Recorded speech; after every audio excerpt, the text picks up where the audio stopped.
Penanganan toksisitas sianida. Penanganan sianida harus memperhitungkan standar pemaparan atau nilai ambang batas TLV. Batasnya adalah 5 mg per meter kubik untuk serbuk natrium sianida dan 10 ppm untuk gas hidrogen sianida. Yang kedua, praktek kerja unggulan mensyaratkan untuk mengurangi kecelakaan melalui tindakan proaktif. Next.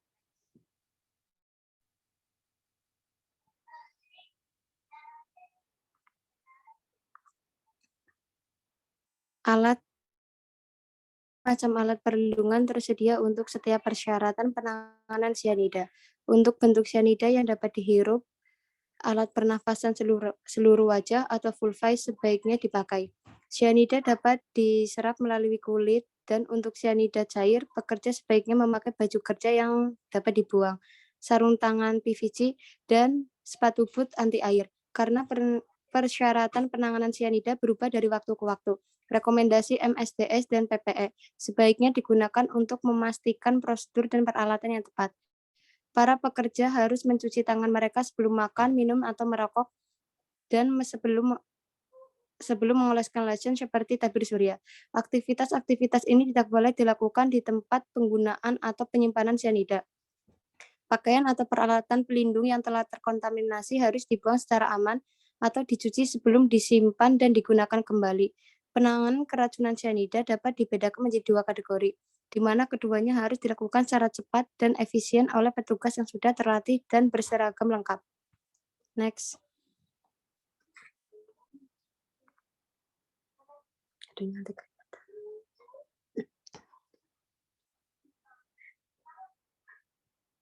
Next.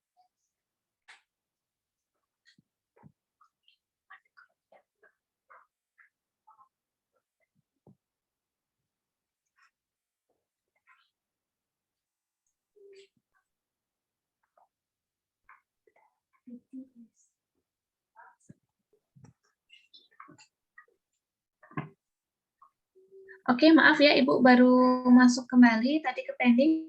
Ini lanjutkan di Masih, Bu. Oh, masih presentasi. Oke, silahkan. Perawatan medis profesional. Yang pertama hidroksikobalamin, yang kedua natrium tiosulfat, yang ketiga penggunaan kelosianor atau kobalt 2 edetat tidak lagi dianjurkan sebagai obat penawar. Yang keempat amil nitrit, yang kelima pemberian oksigen. Next.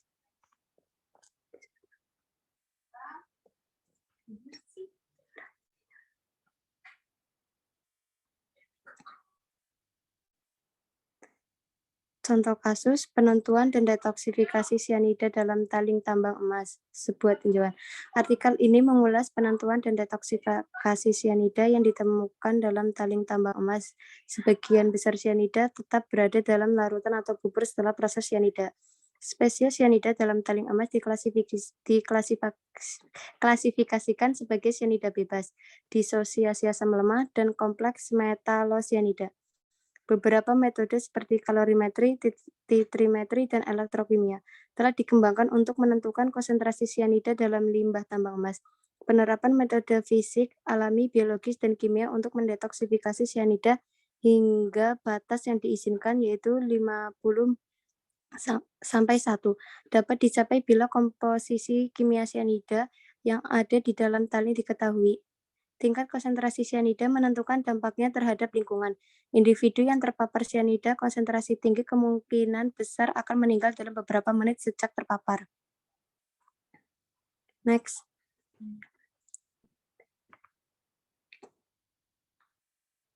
Gambaran isi jurnal yaitu spesies sianida dalam taling emas diklasifikasikan sebagai sianida bebas, disosiasi asam lemak, dan kompleks metalosianida.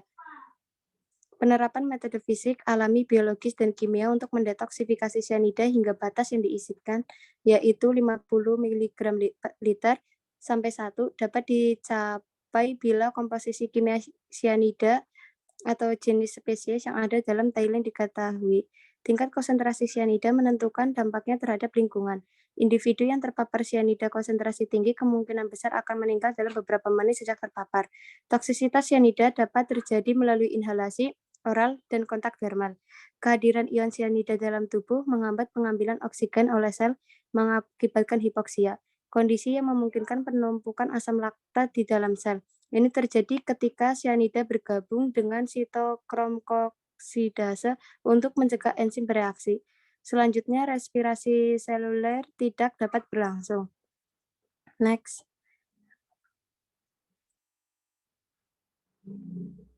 Limbah yang dilepaskan ke bendungan tailing dari proses cyanidasi dengan konsentrasi cyanida yang tinggi menimbulkan bahaya bagi satwa liar karena kunjungan dan interaksinya dengan bendungan tailing. Konsentrasi cyanida kurang dari 50 mg liter spesies disosiasi asam lemak adalah batas yang diizinkan yang ditetapkan untuk limbah cyanidasi yang akan dilepaskan ke fasilitas penyimpanan tailing untuk melindungi satwa liar. Kegiatan makan hewan domestik dan liar juga membuat mereka keracunan cyanida ketika mereka mengonsumsi tanaman yang mengandung glikosida cyanorganik pada konsentrasi tinggi. Next.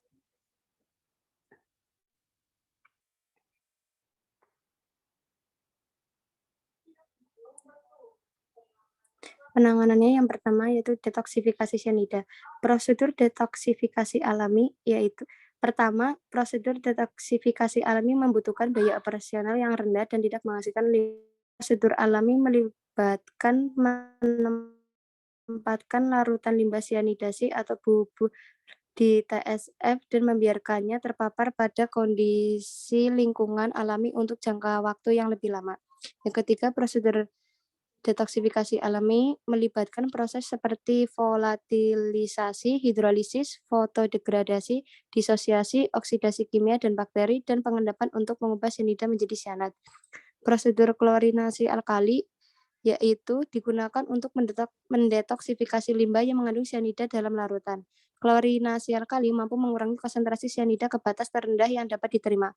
Namun pemanfaatan lebih banyak reagen meningkatkan biaya operasional yang telah menghasilkan penerapannya belakangan ini. Klorinasi cyanida dapat menghasilkan senyawa tertentu seperti cyanogen klorida, organoklorin yang sama-sama beracun bagi lingkungan. Next. Kesimpulannya, cyanida adalah zat kimia yang paling berbahaya yang muncul dalam bentuk organik dan anorganik. Yang kedua, penggunaan cyanida sebagai lixiviant dan sebagai reagen flotasi di industri pertambangan menghasilkan potongan limbah cyanida di lingkungan yang berbahaya bagi organisme. Yang ketiga, banyak teknik pengolahan limbah tambang emas telah berhasil diterapkan di seluruh dunia untuk mendetoksifikasi cyanida pada operasi penambangan. Next.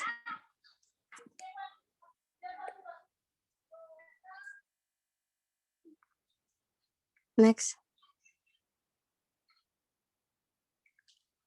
Next. Selanjutnya sulfida. Yang pertama, latar belakang sulfida. Yang A, karbon disulfida atau CH2. Karbon disulfida digunakan dalam industri untuk pembuatan rayon viskosa, karbon tetraklorida, dan plastik. Neurotoksisitas karbon disulfida diketahui dengan baik dan menyebabkan kerusakan pada sistem saraf pusat, perifer, dan pusat serta efek mendalam dalam penglihatan. Neuropati perifer dihasilkan dari degenerasi aksonal distal dari liber besar dan akson panjang dari saraf perifer dan susum tulang belakang melalui reaksi dengan kelompok sulfihidril protein neurofilamen aksonal, menghasilkan ikatan silang kovalen yang menyebabkan kusut berfilamen dan pembekakan asal. Berikut metabolisme karbon disulfida. Next.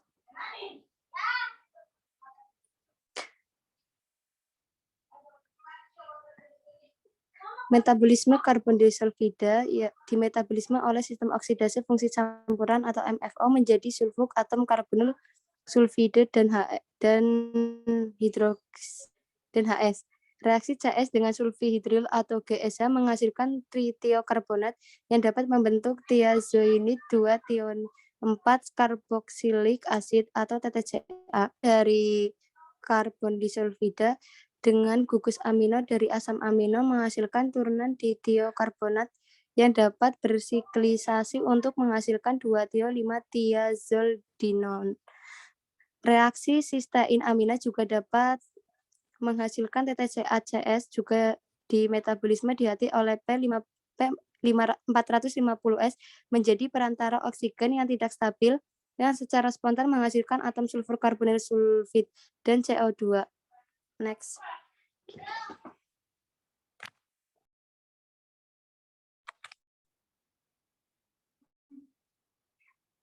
Yang kedua, hidrogen sulfida. Hidrogen sulfida adalah gas paling berbahaya yang dapat menimbulkan permasalahan kesehatan yang sama. Gas hidrogen sulfida terbentuk akibat dekomposisi limbah seperti dari limbah sampah ataupun hasil peternakan seperti kotoran ternak oleh mikroorganisme. Gas tersebut mudah terbentuk apabila reaksi kimia sulfur atau senyawa yang mengandung sulfur dengan senyawa organik lainnya. Secara alami, gas hidrogen sulfida terbentuk di mata air panas, gas vulkanik, dan minyak mentah. Namun gas ini juga dapat terbentuk dari hasil dekomposisi kotoran manusia dan hewan. Karakteristik tersebut menjadikan gas hidrogen sulfida sangat beracun, tidak berwarna, sangat mudah terbakar, dan gas bertekanan yang akan meledak apabila dipanaskan. Next.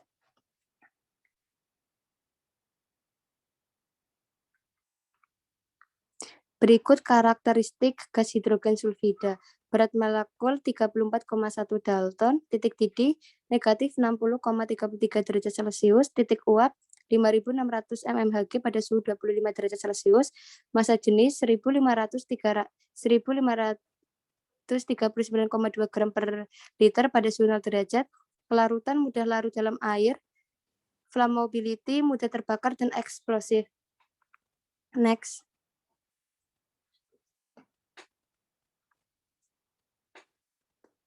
Selanjutnya diagnosis sulfida. Next.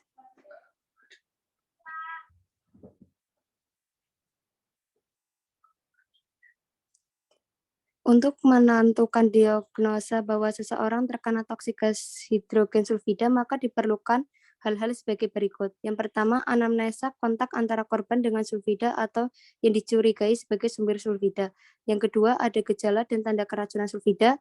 Yang ketiga, dari benda bukti harus dapat dibuktikan bahwa benda bukti tersebut memang mengandung racun sulfida.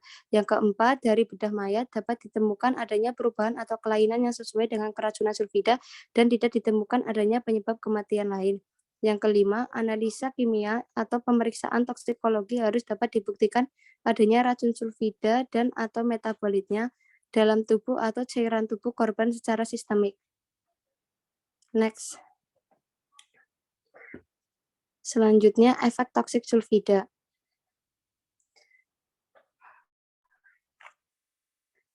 Pada paparan akut dalam konsentrasi rendah, gas hidrogen sulfida dapat menimbulkan keluhan seperti iritasi pada mata, rasa terbakar, dan gatal pada kulit, menimbulkan mual, muntah, serta sakit kepala.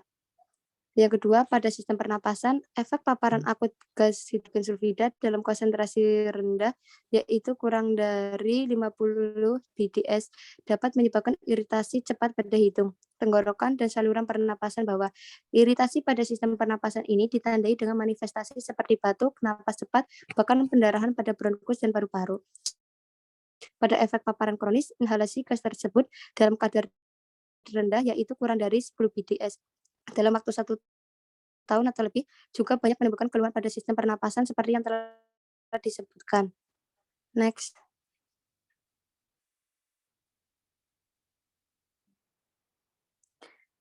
Selanjutnya, penanganan toksisitas sulfida.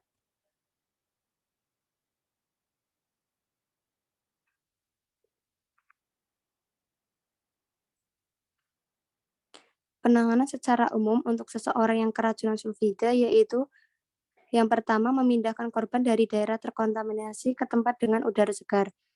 Dalam kasus berat, perlu dilakukan intubasi untuk menjamin kelancaran airway. Pasang 4 line, periksa kantung baju korban karena bila uang koin berubah warna merupakan suatu diagnosis. Di UGD, pemberian high flow oksigen 100% merupakan hal yang terpenting. Selanjutnya, jika ada hipotensi, bisa diberikan obat vasopresor. Jika ada sesak napas, bisa diberikan bronkodilator. Koreksi asidosis berdasarkan pemeriksaan arterial, blood gas, dan serum laktat. ada persamaan dengan penanganan keracunan sianida, yaitu induced methemoglobinemia. Berikan 10 ml 3% sodium nitrit dalam 2-4 menit. Cek kadar metamoglobinemia dalam 30 menit, bisa dirawat di ICU. Jika korban tidak berespon dengan pengobatan nitrit 4 atau punya gangguan saraf, maka harus dipertimbangkan pengobatan hiperbarik oksigen terapi atau HBO. Next.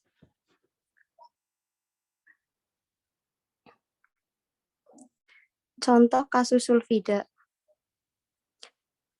Dengan judul Paparan Hidrogen Sulfida terhadap Risiko Kesehatan Masyarakat di Sekitar Area TPA Ciberem di Kota Banjar. Proses pembusukan sampah di TPA menimbulkan pencemaran udara, salah satunya gas hidrogen sulfida, yang merupakan suatu gas tidak berwarna, sangat beracun, mudah terbakar, dan memiliki karakteristik bau telur busuk. Paparan hidrogen sulfida terus-menerus harus dihadapi masyarakat di sekitar TPA setiap hari dapat menimbulkan risiko gangguan kesehatan. Gas hidrogen sulfida dengan cepat diserap oleh paru-paru dan lebih cepat diabsorpsi melalui inhalasi daripada paparan lewat oral. Penelitian ini dilakukan untuk menganalisis besar risiko gangguan kesehatan akibat paparan hidrogen sulfida pada masyarakat di sekitar tempat pemrosesan akhir atau TPA sampah Ciberem, Kota Banjar. Dampak klinis paparan gas hidrogen sulfida secara klinis pada konsentrasi rendah 0,1 sampai 10 ppm menyebabkan iritasi pada mata, hidung, dan tenggorokan, kelelahan, sakit kepala, pelupa, dan pusing. Keluhan gangguan kesehatan pada penderita yaitu batuk, sakit kepala, pilek, sesak napas, nyeri dada, sakit tenggorokan. Hasil keluhan gangguan kesehatan masyarakat sekitar TPA sampah Ciberem 3 tahun terakhir. Next.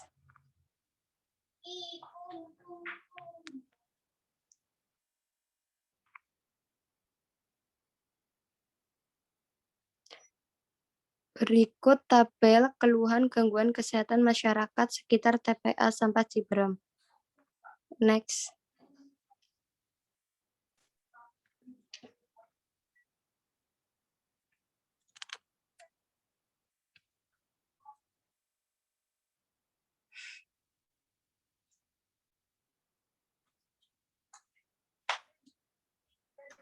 Next.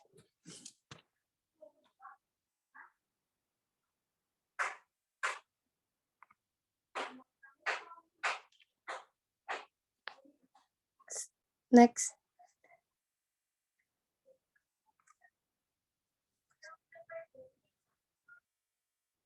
Sekian presentasi dari kelompok kami. Apakah ada yang mau bertanya?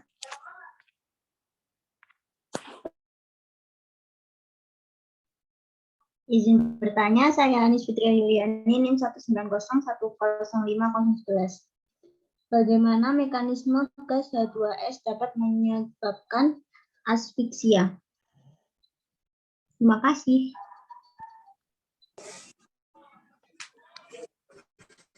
Ada yang mau bertanya? Saya izin bertanya, saya Vina Rudianti, NIM 1050039, ditanya, cara penolongan pertama untuk seseorang yang menghirup atau menelan sianida itu bagaimana ya? Tolong dijelaskan. Terima kasih. Lagi.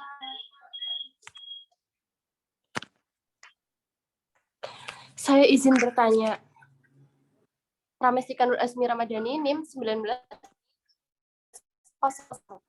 Sebutkan bentuk-bentuk dari sianida.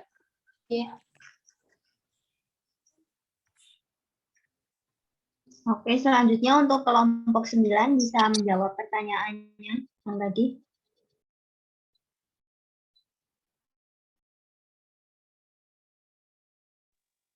Saya Rifatun Milana izin menjawab pertanyaan dari Musafa. Bagaimana jika gas CO terlalu banyak di udara dan bagaimana cara menanggulanginya? Anggraini 2016 menyatakan bahwa terdapat hubungan antara konsentrasi CO di udara dengan kadar COHB darah pada masyarakat. Pada tubuh manusia secara normal memang di dalam darah sudah mengandung COHB sebanyak 0,5%.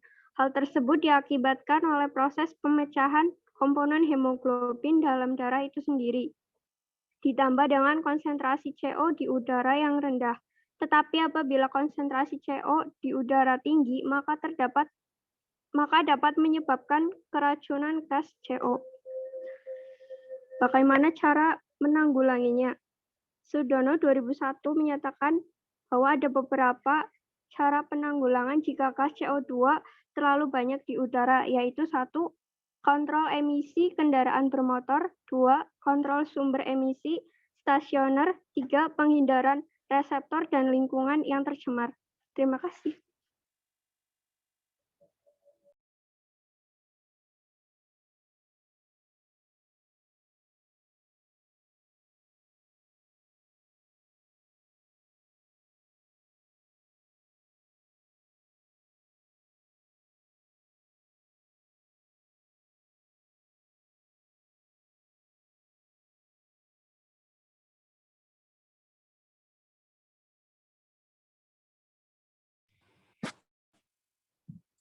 Selanjutnya, saya akan menjawab pertanyaan dari Nur Faidah.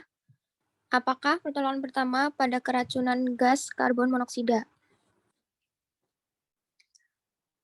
Pertolongan pertamanya itu memindahkan pasien dari paparan gas karbon monoksida dan memberikan terapi oksigen dengan masker non-rebreathing.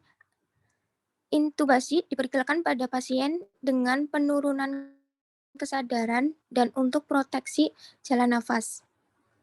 Kecurigaan terhadap peningkatan kadar hemoglobin karbon monoksida diperlukan pada semua pasien korban kebakaran dan inhalasi asap. Pemeriksaan dini darah dapat memberikan korelasi yang lebih akurat antara kadar hemoglobin karbon monoksida dan status klinis pasien. Walaupun begitu, jangan tunda pemberian oksigen untuk melakukan pemeriksaan tersebut. Jika mungkin, perkirakan berapa lama pasien mengalami paparan gas karbon monoksida. Keracunan karbon monoksida tidak hanya menjadi penyebab tersering kematian pasien sebelum sampai di rumah sakit, tetapi juga menjadi penyebab utama dari kecacatan. Terima kasih.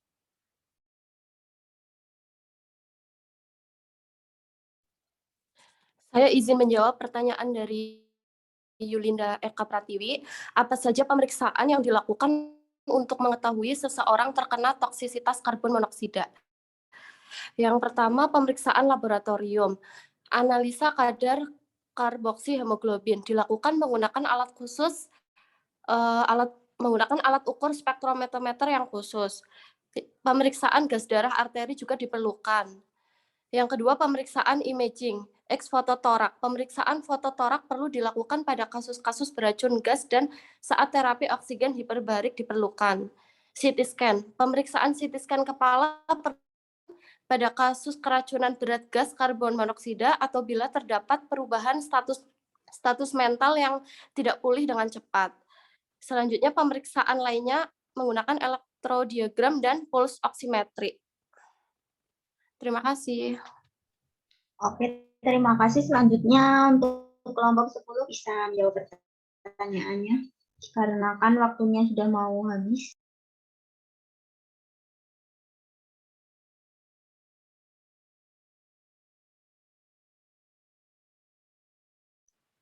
Saya akan menjawab pertanyaan Anis, bagaimana mekanisme gas H2S dapat menyebabkan asfiksia. Jadi mekanisme gas H2S asfiksia adalah karena gas tersebut dapat menghambat enzim oksidase merupakan yang banyak terdapat di mitokondria. Enzim ini menjawab molekul oksigen menjadi air pada tahap akhir dari fosforid kemudian trifosfat atau ATP sebagai sumber energi untuk aktivitas tubuh. Reduksi tersebut terjadi pada pusatnya yaitu heme A3-CuB binuklear.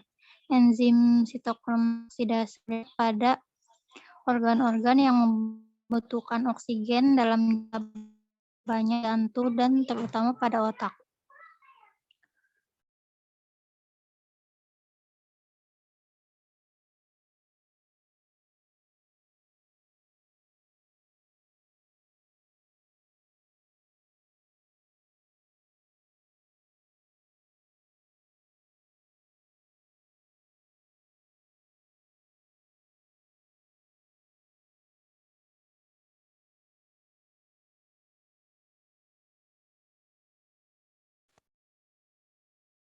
Oke, selanjutnya kelompok 10 akan menjawab pertanyaan lagi.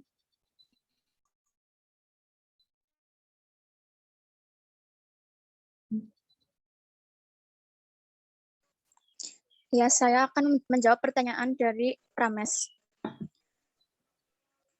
Racun sianida memiliki beberapa bentuk, yaitu cairan, padat, dan gas. Racun sianida dalam bentuk cairan yaitu hidrogen sianida atau formonitril, atau dikenal sebagai asam prusit dan asam hidrosianik. Hidrogen sianida adalah cairan tidak berwarna atau dapat juga berwarna biru pucat pada suhu kamar yang memiliki sifat asam, larut dalam air, alkohol, eter, serta mudah menguap, volatil, dan mudah terbakar. Hidrogen sianida ini akan cepat diabsorpsi melalui kulit.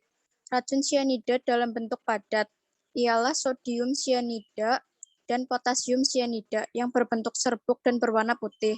Sedangkan racun sianida dalam bentuk gas lambat diabsorpsi melalui kulit namun cepat diabsorpsi melalui pernafasan. Terima kasih.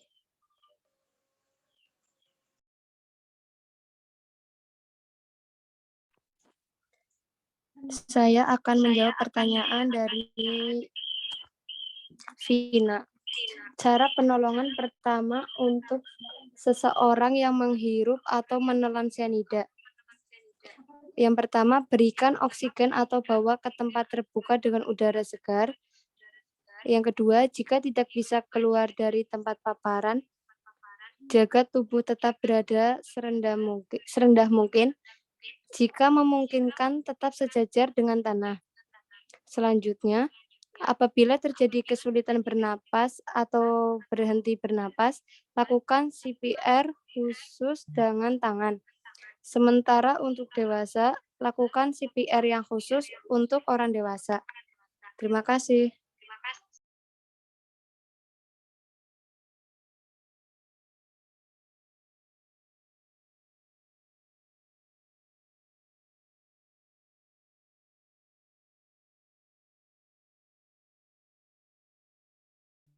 Oke, terima kasih untuk kelompok 9 dan 10. Saya sebagai moderator, mohon maaf bila ada salah kata. Wassalamualaikum warahmatullahi wabarakatuh.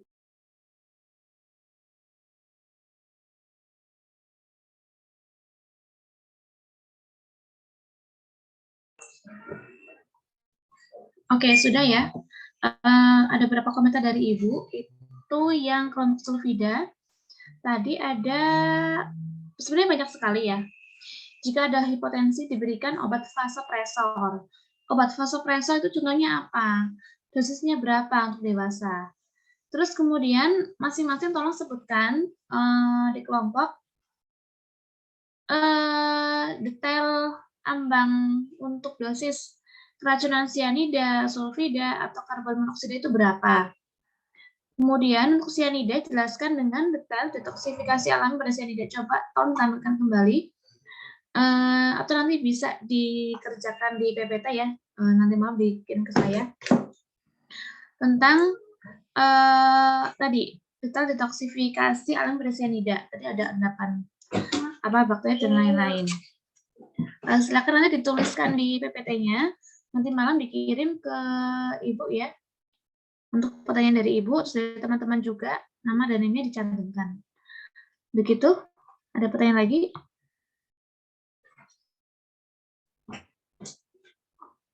Masih bingung nggak? Paham ya, Mbak Ici? Pertanyaan dan jawabannya digabung di PPT apa dipisah, Bu? Dipisah boleh, kelompok 9 sendiri, kelompok 10 sendiri. Itu tadi yang beberapa catatan dari saya. Detail ambang toksisitas pada sianida, sulfida, karbon monoksida itu berapa. Terus tolong berikan penanganan yang detail ya untuk obat vasopresor. Tadi ada obat-obatan juga. Contohnya apa? Dosisnya berapa?